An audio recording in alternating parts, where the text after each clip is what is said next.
back again with Gordon Andrus, and I see the sun shining, the morning sun coming into your shop right there. So Yeah, days are getting a little shorter and cooler. I don't know if they here anyway. I suppose they're getting a little cooler there too. yeah, it's probably about 55, 60 degrees outside right now. Yeah. So, Well, you're probably warmer than us. I think it was 51 when I got up here yeah. early this morning. And down in the shop in my basement, I put my sweater on. So, of course, I open the door to the shop early when I get up and kind of get a fresh charge of fresh air. Yeah, Try to do that even in the wintertime to try to get fresh air in a basement, they say is pretty important. So. pretty important. Yeah. You need to keep the radon out of there. Exactly. I actually did one of those tests, and yeah, it was one of the cheap tests, but it was definitely present. I can't remember what the reading, whether it was off the charts and I'm on the edge of lung cancer or what, but anyway. Well, it's either that or the barge cement. Yeah. Well, that's the thing. This spirit-based these adhesives and stuff that we've got, that contact cement, you don't want to read the label on those. Those are Nope. So do you do anything to kind of vent some of that stuff? What do you do, or do you use the latex based, water based? I don't. I was gonna build a downdraft table years ago, but when I was doing more production, I wore a mask, or I tried to always wear a mask. But yeah, if you've got two skirts out and glue on all the sheepskin and all the, the fumes are just, yeah, I figure it's what gives us all the shakes in our old age. Yeah, well, it sure could. All the old. I was in Pendleton here, I guess about 3 years ago or so, and stopped in at a bootmaker shop there in downtown. His name escapes me at the moment, but he was I was actually picking up a bucket of cement for Yaneman Pinar up there in Ellensburg. I was headed that direction, and so we got talking about glues, and he spoke about how those fumes are heavier than air, and I never really thought about that, but because sometimes I always thought, well, at some point I'd put a hood, a fan up above. Yeah. But you'd be fighting nature if you did that. Yeah. So it would make a lot more sense to have kind of a downdraft, like you say. A downdraft table. I think that's what I remember Ben Swanky having in his shop, and I always meant to put one in. In fact, I've got a table that was built to be a downdraft for sawdust for sanding, and I was gonna rig that up, but I never have. So just killing brain cells.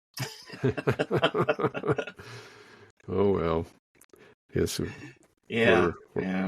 We got to do things, exercise our mind in order to replenish the decaying and dead brain cells. So we got to get a supply chain going to keep those replenished somehow or another. Yeah. We help each other out.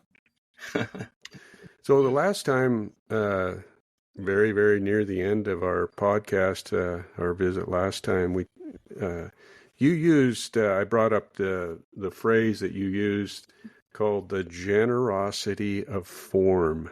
And I can think about all kinds of implications for that. Is there anything that comes to mind can you unpack that for us a little bit more? Well, the thing that the time or the place where that really, well, where I go back to immediately when I hear that term was a piece by a professor of mine at Utah State. His name was Larry Elsner. Larry grew up on a ranch in Idaho. I'm not sure where now, but he passed away quite young. But he was a sculptor, and I can remember a piece of his. It was a large clay vessel, and he had little handprints all over the outside of it that he put on there. But the form was, form's a strange thing to try and describe. Another potter, Michael Cardew, was a real influential in me, in my early days. And he talked about form as being something separate from the maker. And it gets kind of esoteric sounding, but I think he was really tapping into it. When, for me, and I would like to hear your thoughts on this too. The form exists, and how do I say this? Mostly, I just want it to feel like it's alive, like it has. No matter what it is that I'm making, there's and I don't hold fast to the form follows function all those dogmas. They don't quite hit the mark. I think that the shape of something is part of its function, and so everything that people make functions in some way.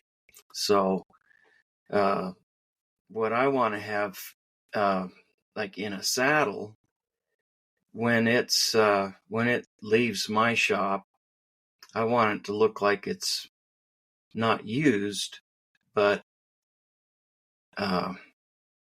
not worn, but used. So I want it to look like it's been sat in, like it's been, so it's ready to receive a rider. And for me, that would be a generosity, I guess, a generosity of form, or a preparation of the shape. And so, to get away from the esoteric part of it within saddlery, balance, I go back to the elements and principles of design, and when you're designing something for use, then certain of the elements and principles come more to bear. So shape,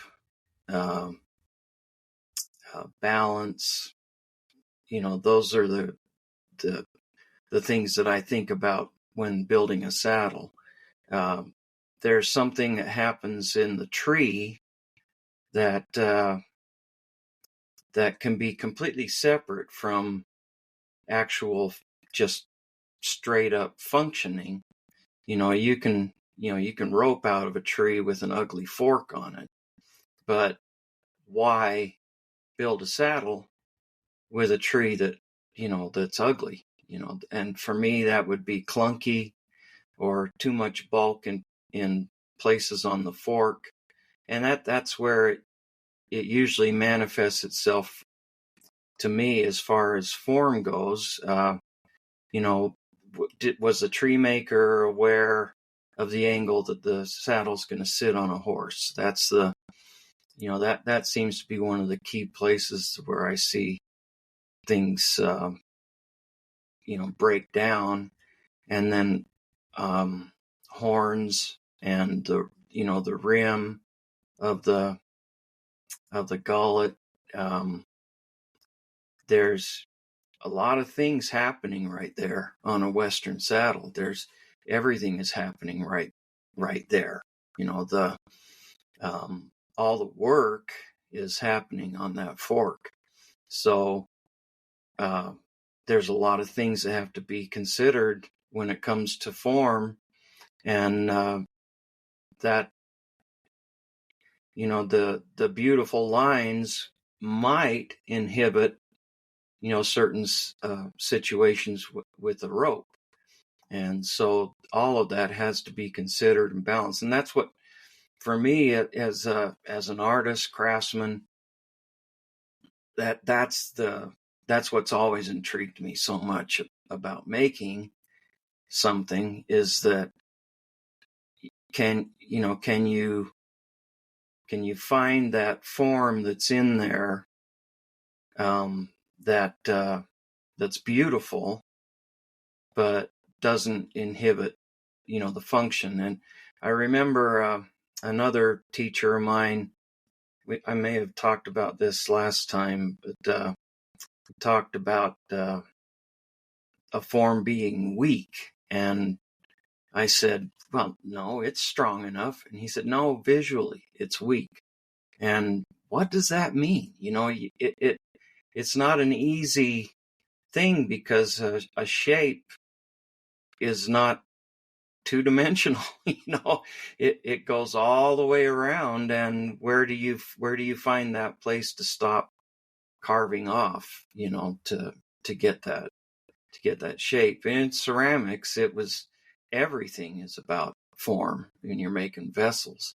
And so that, the generosity of form is when it feels like it's alive, and I know what that looks like when I achieve it. But then there's times when I look at something and go, wow, that just isn't breathing. It just isn't. And it's not dancing, it's not moving. Some forms look like they're moving, even when they're standing stock still. I did a saddle years ago that was the first time, I think, that we put sunflowers on the saddle. I had a customer who wanted sunflowers, and I didn't want to just do a full face sunflower. They just look like a bullseye. I don't think so. I wanted to make the kind of sunflowers that you can look at over the top of them. You can get a 3/4 view, and I did a lot of studying, looking around, and the water lilies are a flower that's similar to that. They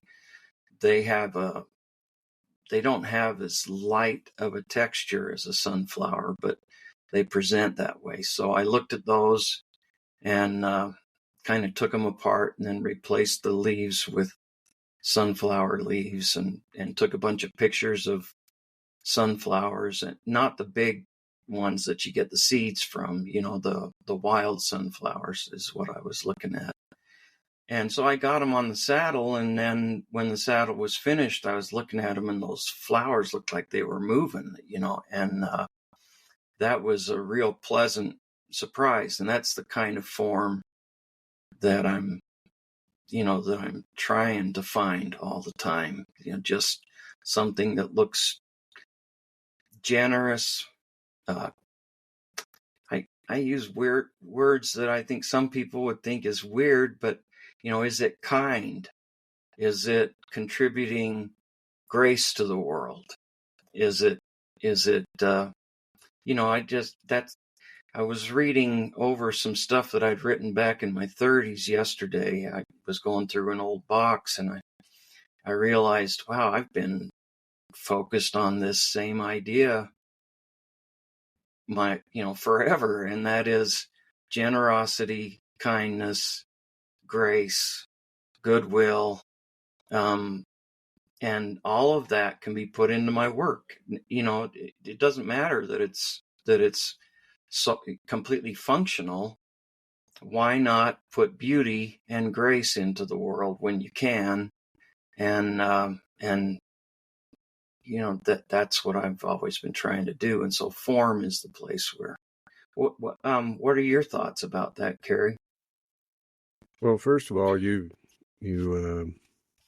I think you've unpacked a concept that I've kind of been thrashing around a bit with. I think it's even on my website, perhaps on some of my social media, that there's a relationship between function and art. I mean, to put it in its most basic terms, and our job as artists slash craftsmen, as you said a moment ago, is to try to develop that relationship, and you alluded to, perhaps you could do this to this saddle horn or this fork, but it may look cool, but it's not going to work well. So we need to try to put those two elements on the scales and try to keep them balanced as best we can. Of course, part of that depends too as well on what is this intended use? What is the use for this saddle? So that comes into play. But you talk about a generosity, a kindness, a grace, that all that kind of stuff, to me, implies a relationship that we have with our customer. So we're in a sense the giver, and our customers are a recipient of this grace, this generosity, and so we as craftsmen, we're kind of these, as you've described your hermitage that you live in right there. Yeah. You're sequestered from the world. You live a life of solitude and all of that kind of stuff, but which is necessary, I think, for those of us who are introverts and craftsmen, and we enjoy working alone and all that kind of stuff. But very near and dear to our heart is this generosity. We want this to go out into the world and be enjoyed not only artistically, but functionally as well. So that's what Exactly. I hear you saying. Yeah, well, I relate to that completely. It's if somebody comes into my shop and wants something, I've just always been, it's just, I some of it probably has to do a little bit with being kind of a hermit, that when somebody comes by, I just want to give them everything I can. I don't know really why, but I don't know what it does. I really don't know what it does for me. It doesn't always do anything financially for me, but I've always felt like the world is, money is just the thing that allows you to It's be a alive tool. and in this society. Mm-hmm. Yeah, it's just a tool. It's just And another tool. and it's not it's not the end. It's a means to be able to exist and find the goals that are, to me, worthwhile. And my friendships and interactions are more important. So if somebody calls up and they're wanting, I make tools, so they call up wanting a tool, and before I know it, I've described in detail, and I'm ready to send pictures, of how I do a Cheyenne roll or something. And that I definitely have never been guilty of covering something up when someone comes into the shop. I probably go too far in the other direction, but it was the way I was raised,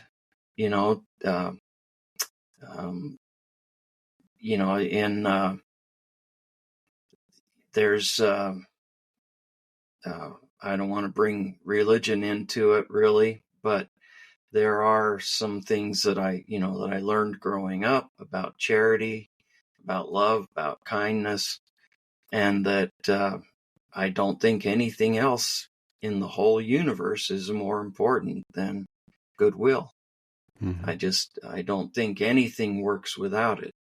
And so the thing that has, the grease that goes in the bearings that move my life along are, that grease, that lubrication is goodwill.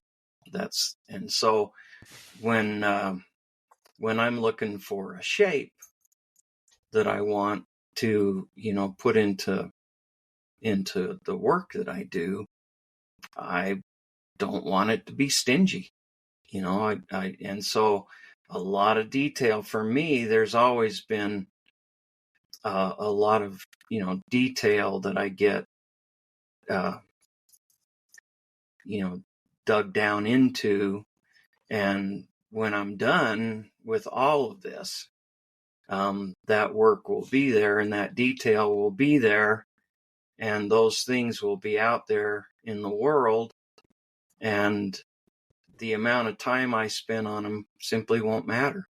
It just simply won't be part of the equation. And so if I gave financially some of that away, to me, that doesn't matter.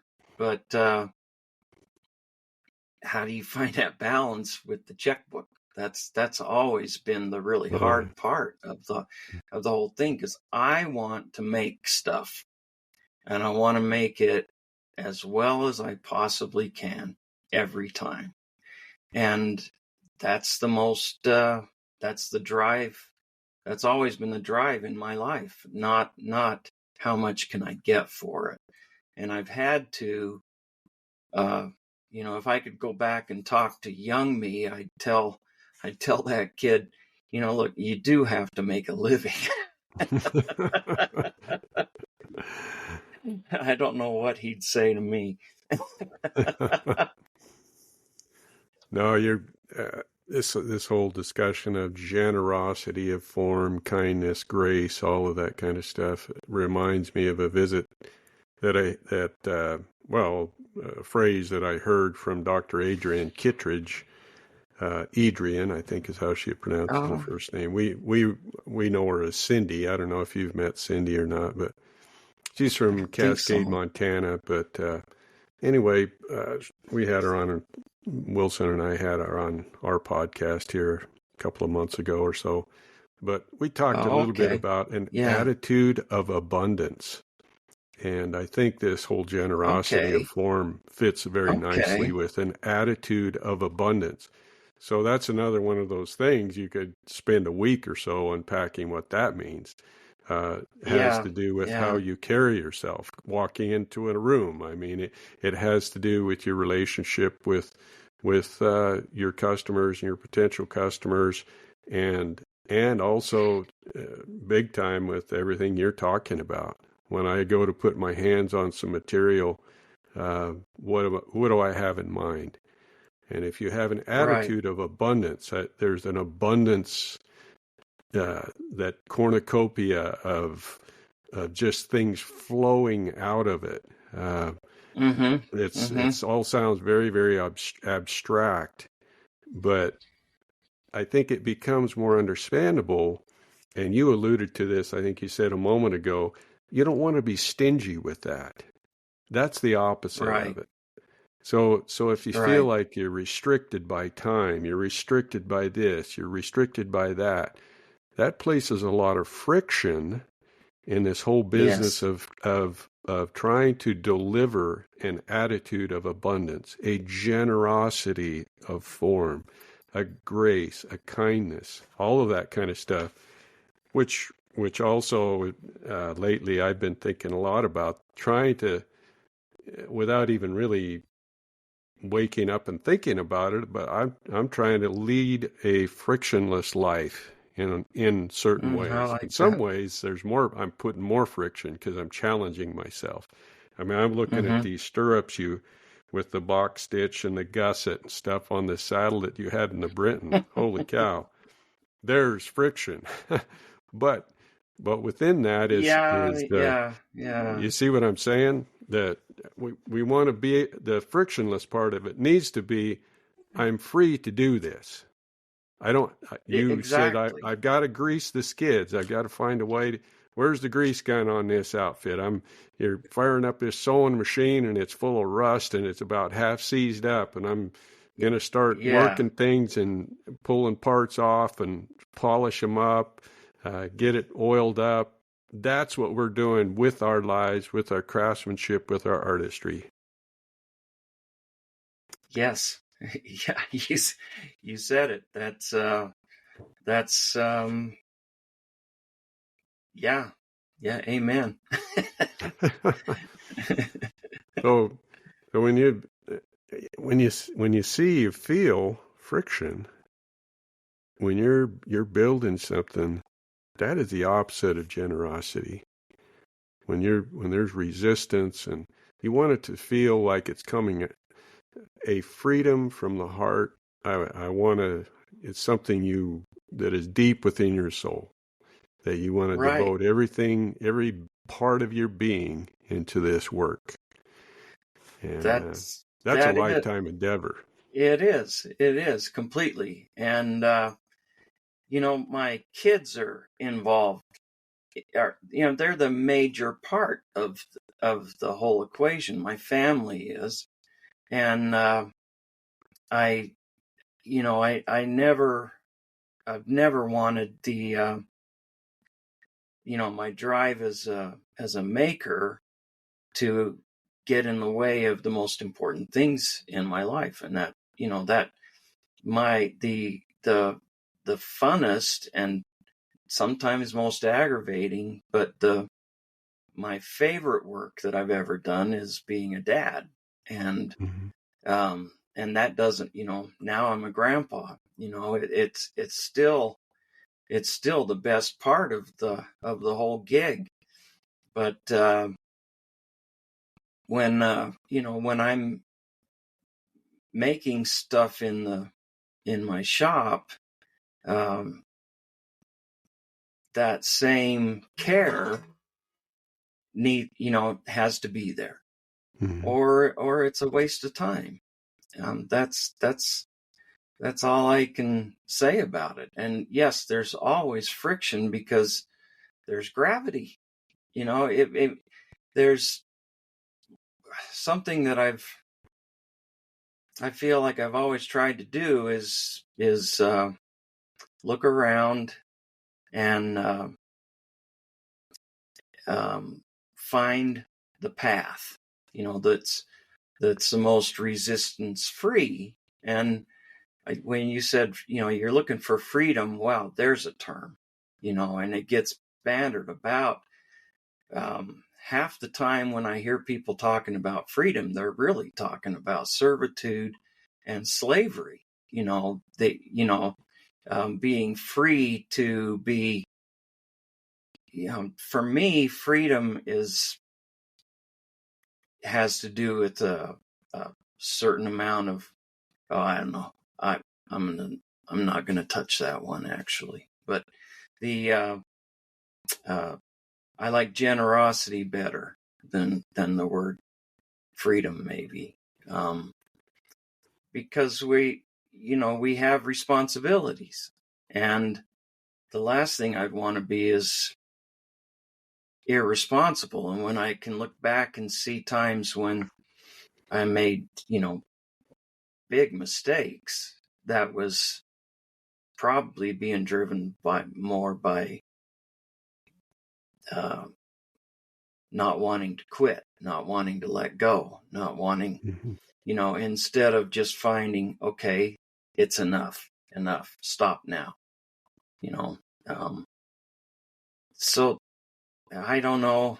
I don't know what that has to do with what we're talking about. Maybe I got a little lost right there. Carrie, help me out. Well, you got a quote. I'll read this sentence here in this article from the Leather Crafters and Saddlers Journal. So this is March, April of 2023. And you say, quote, "I want a finished saddle to look like it has come into being without having been forced into its shape."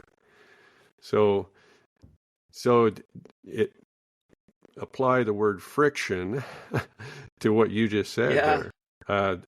You were trying to find harmony, compatibility, a frictionless situation. There's friction in that process to find that, but you're trying exactly to right. find a certain harmony with this material, with this work. You want it to be as natural, happen. You set it up and the material finds it, maybe another way to say it. That's exactly it. That's exactly it, Carrie. That is, you nailed it. As you were just talking, I was thinking about how do I get there?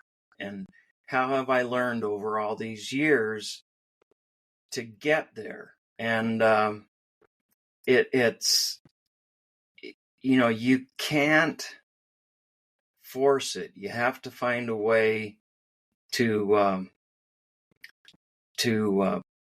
present the leather with an opportunity to take the shape that you're searching for. And its properties, at what point it's most plastic, meaning that it will take a shape and stay there and hold it.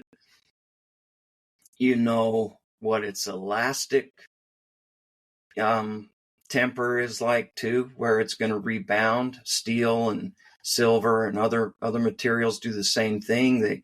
You bend it and then, she doesn't know that I'm catchy doing tune. this. Yeah, that's Marianne's ringtone. But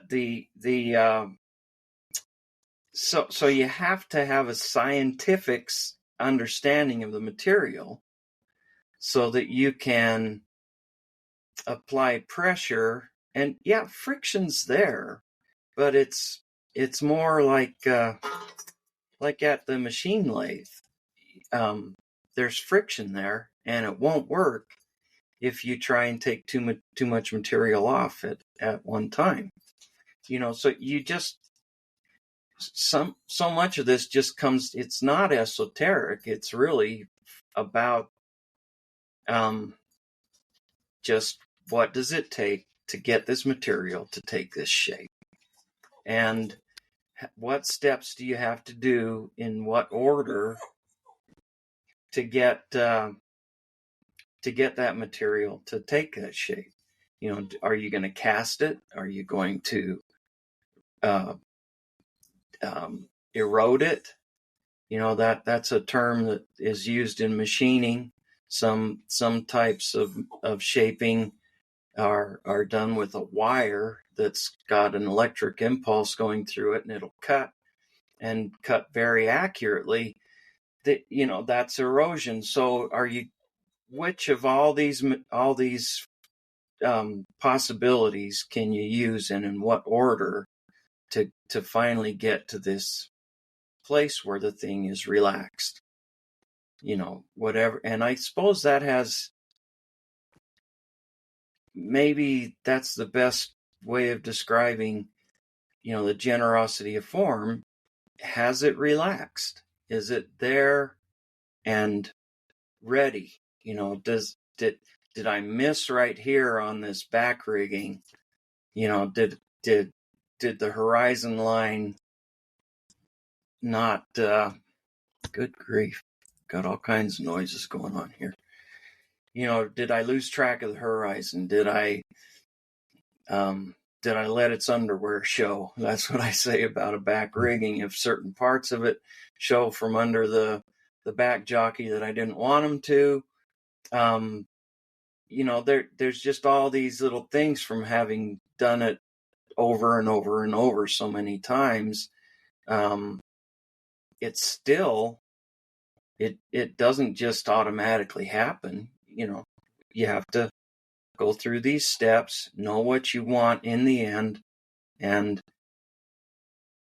I'm talking strictly as a craftsman at, right now, that I know what I want. I know what the, design ideas and why, and then that keeps evolving. There's balance with a horse, but then there's work from the saddle. And it depends on what you're doing on the back of that animal as to what the shape of that saddle needs to be. And if you're just going to be in balance with the horse and you don't have that big chunky fork sitting out there in front, then you can find that spot easier. You can find that, and we know which vertebra you're wanting to be over on the horse so that you're in that prime position. But a stock saddle pushes the rider back from that, and now you've got problems with the shoulder blade. Now you've got all of these different things that impact what it is that I'm making.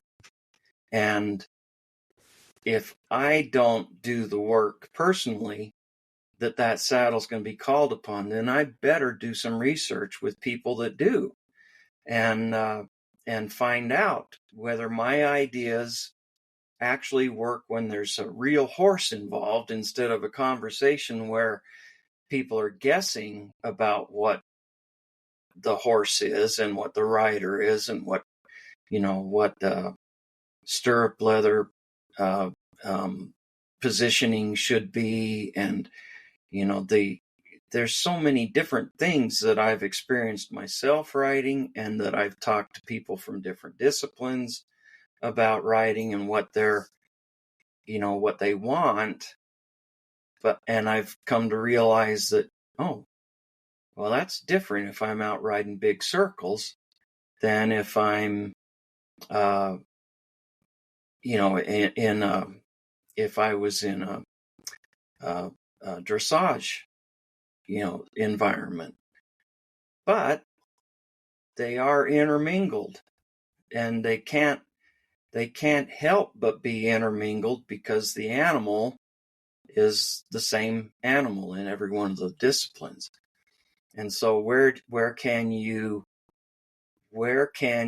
make allowances so that you can still find balance, you can still find a way to not hurt the horse, give the rider the best chance of success, and that that if I don't have an attitude of generosity in there, then I'm going to lock in on ideas that I think I'm right about, and I'm not going to be open to hearing.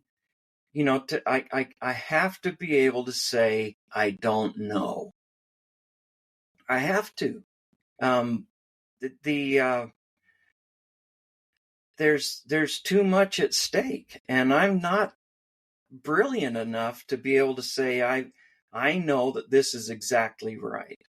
And I do hear that kind of thing, but I'm like, well, there's so many different thoughts about tree bars, and they seem to be completely at odds with each other. But they keep getting built both or 3 or 5 different ways, and people seem to be getting along with all of that. I'm more like, well, why would that work, and why would that not? Which one of these is really harming a horse and which one is not? I can't just say, even based on my own experience, that I'm right when someone else's experience is telling them something different. And so, people tell me, well, you can't be second guessing yourself. And I'm like, well, if I'm looking for reality, real reality, then I'm always going to be, I don't consider it second guessing. I'm going to always be looking for another perspective. That's more the way. What do you think about that, Carrie? Well, under all this this attitude of abundance, this generosity, the servitude kind of attitude that we're talking about, that you've described, I think that the words that come to mind here is the best practical craftsmanship is systematic craftsmanship, is that you have to have your thinking cap on and approach your material, your medium systematically, but not in a rigid kind of predisposition either, because you've got to be nimble enough in order to change some deeply held theory, that's been rattling around in your head, and it's only in your head, right? then that Yeah. that system, you've been there, I've been there. I've gotten stuck in my own head, and I thought, well, in theory, this has to work. This is just exactly the right thing. And then a year later, a saddle comes back, and holy cow, guess I won't be doing that again. And things like that. So you got to be listening, and in order to be listening, you have to have that generosity, that attitude of abundance, that spirit of caring, of servitude, that I'm here because I'm building something for somebody else. I'm not just doing this for myself. Right. And in all of that, to kind of back up just a step or two, what you described, I think, is that the material, the medium, writes the rules. The horse writes the rules. It does. It can't be any other way. The leather writes the rules. So what we're trying to do is we're trying to work with the properties of the leather, the predisposition and personality. I would make the case that leather, clay, all of that has a certain personality. We're trying to find out what that personality is. That's easy to say when it comes to a colt. And around corral, there's a stream of information that horse is giving you, and you either ignore it or you don't. And you ignore it at your peril. And with leather, you ignore the properties at your peril. That's systematic craftsmanship. You said a moment ago, you scientifically analyze, certain properties of what it can do and what it can't do. And we try to stretch that. We see, well, it can do this, but can it do that? And let's see if it will. Yeah. And you try to set it up so that the material finds it in some sense. I think that's what I hear you saying. Yeah. I mean, well, as seems to be the case, you say it so succinctly.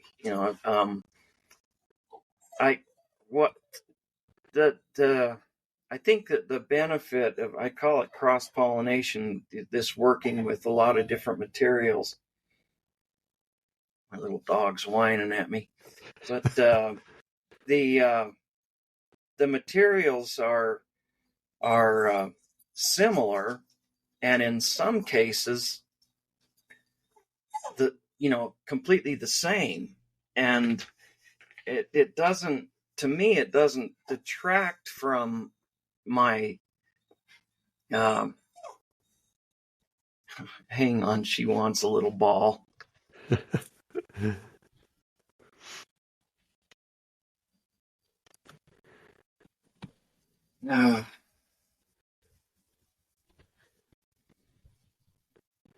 Our animals have us trained. That. Yeah, she definitely has me trained.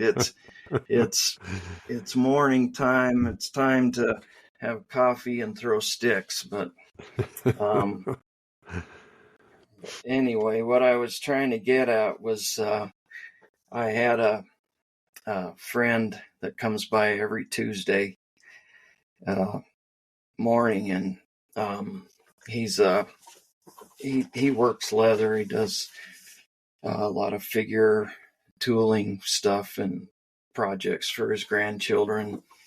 And I've been working with some clay lately, and we were talking about, I was trimming this this bowl, and Theron's his name, and he helped me get started. He was a machinist, when he was younger, and I said, "This is exactly what I'm doing right here. Is exactly what we do all day on the lathe over there." And it's completely the same operation. There's a little more freedom and less, the material isn't so hard as steel. So you can carve it off more freehand than you can with that metal, but it's the same thing. It's the exact same thing. And so as a maker, I've just always looked for the similarities in materials and to see, and then what happens is that it invariably are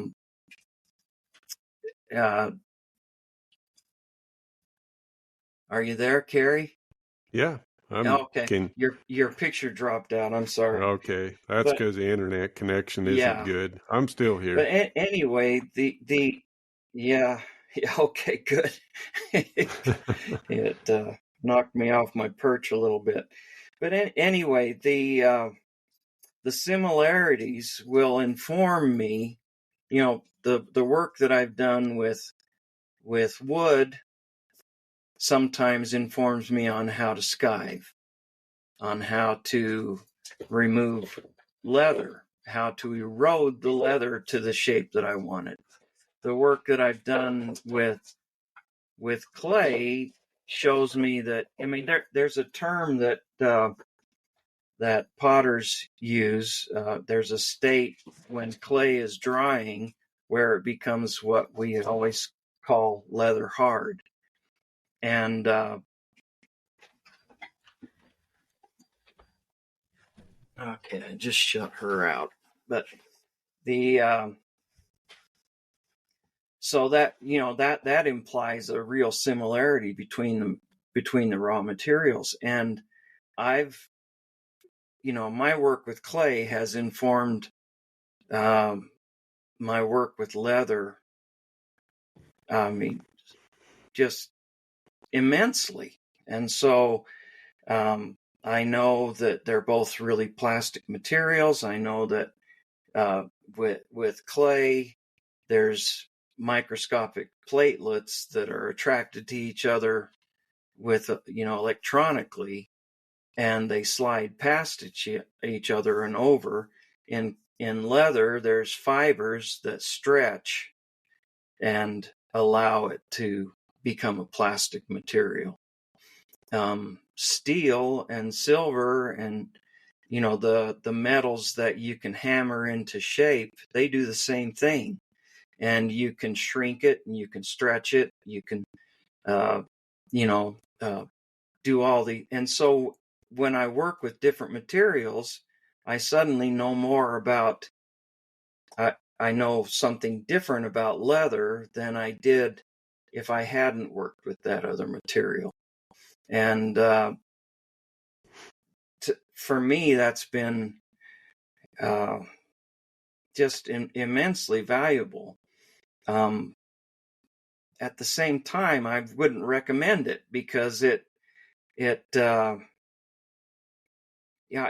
fine from the perspective of an artist, multimedia, but I do think that there's some value in studying other plastic materials if you're working with leather, because you're going to find out things that in other trades, things that they do to hold materials in a certain position so that it gives you a technique that you can apply to leather. Otherwise, but I wouldn't recommend filling your shop with the machines and tools for 4 trades. I mean, it's what I've ended up doing, but I certainly wouldn't recommend it. You can't always. Yeah, I don't know. Well, there is such a thing as the more moving parts in your life, the more chaos there can be. And I think you and I are wired similarly. I don't have 4 disciplines in my shop, but I darn sure got a lot of irons in the fire. And there's days when I just think, I got to let go of some of this stuff, because you have to maintain a certain focus in order to be proficient at a particular medium, material. So if you get that too scattered, then you just simply, we're only one person with a singular point of view. How do we? That's right. But I totally understand that this cross-pollination that you've described, that there's some aspect of that. I don't engrave silver. I tried to many, many years ago, and still have a few of the tools. I probably won't circle back to that, but I do quite a bit of sketching, and I'm always circling back to the horsemanship, horsemanship metaphors and correlations and parallels and that sort of thing with horsemanship. So that whole horsemanship thing is totally fascinating to me. I wish I had more time to devote to that. But I did in my 30s and 40s, and mostly with draft horses, and had a whole sub career with carriage horses, and the value of that time, I wouldn't trade it for anything. But during that time, I wasn't making as much stuff. It just seems to be. I've always said I had the attention span of a 5-year-old. It just and that I certainly wouldn't recommend it as, but I wouldn't have wanted to do it any other way. That it's been my path so far. So well, that's the way I am. There's so much commonality with all of it. You see this, what you learned, like you spoke a moment ago, what you learned in this aspect, you've transferred over to this one, and your brain goes to work on that. And you realize, wow, there's a lot of connectedness in life, and the different mediums, the different disciplines, and so your task becomes to try to connect all those dots, and impossible to connect them all, but it's still a worthy pursuit. Well, largely, I years ago I had somebody talk about the gravy train, that just how you make a living, and largely what I've ended up doing has just been, okay, what can I do with my own situation? Did we relocate for Marianne's job? Okay, what am I going to do? How am I going to make some money? So I'm a maker. So I'm like, well, I could do this. I could design these. I've been making tools for myself. So what if I tried to get some stuff into production? But then I end up having to be the producer of that.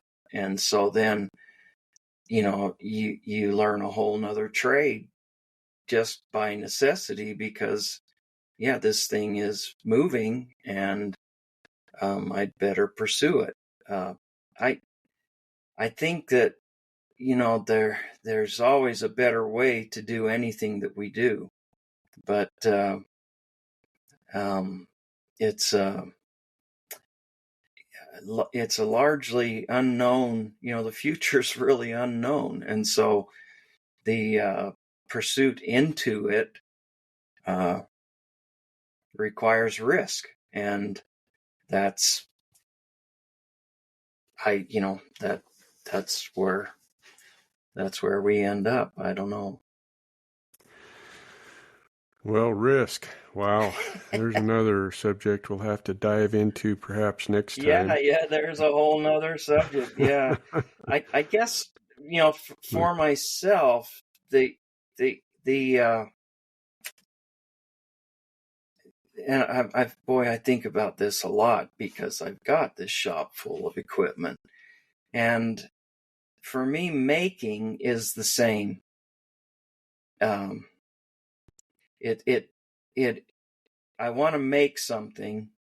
What do I have to do to make it? And it doesn't matter what the material is. If I want to make it, how am I going to do it? And does it mean I can do everything that you can do with a machine shop? Well, no. I also don't have a boot shop in my leather shop. Everything you can do with a material,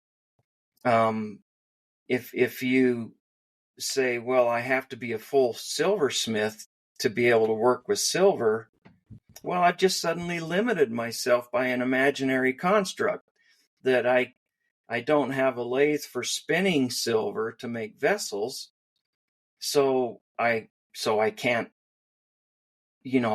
work with it at all. Well, it has. Sure, I can. I'm a maker. I make stuff, so I can, go into it and see if it's going to work. Am I going to be able to make a product that I can sell? Am I going to be able to make a product that I am content with? That I feel like is,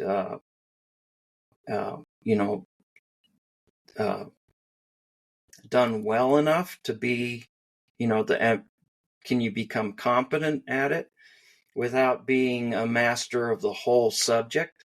And I'm not talking, I really don't think it's, a jack of all trades, master of none. I don't know that's I don't know what that means, and it could just get in my way. From the perspective of, I need to make this, I can sell it, can I do a decent job at it? I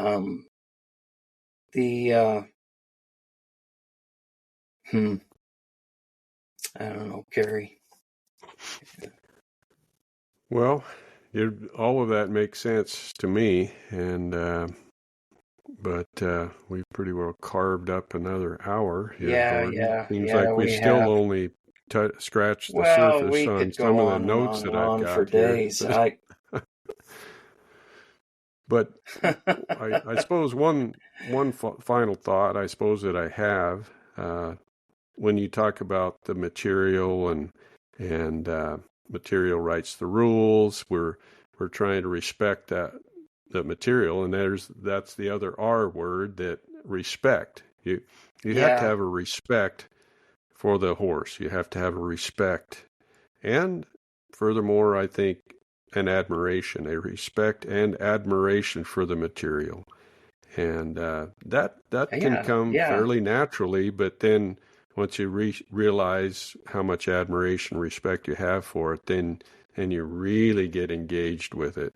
I think when you poke sticks on that fire, then you really have an opportunity to find out, really get engaged and acquainted with this material. And that's an important thing. I think if you find yourself in a... Oh, I'm sorry. I talked on top of you. I'm done.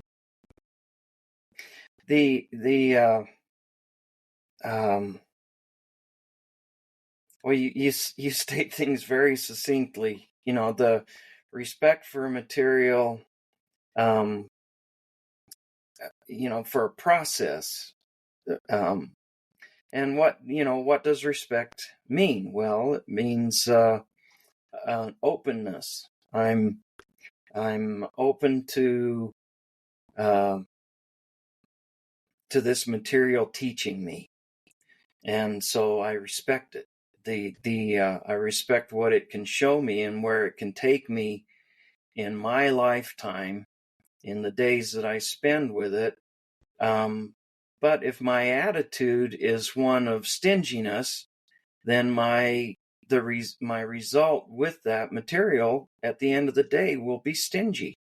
If my attitude is one of openness and gratitude, and it doesn't matter what it is. If it's, if I try to develop a feeling of gratitude, which will open doors for me, which will open the way. It's the freedom that you were talking about earlier. That to me, when you talk about respect, well, I'm like, what does that word really mean? It carries a lot of baggage. I think of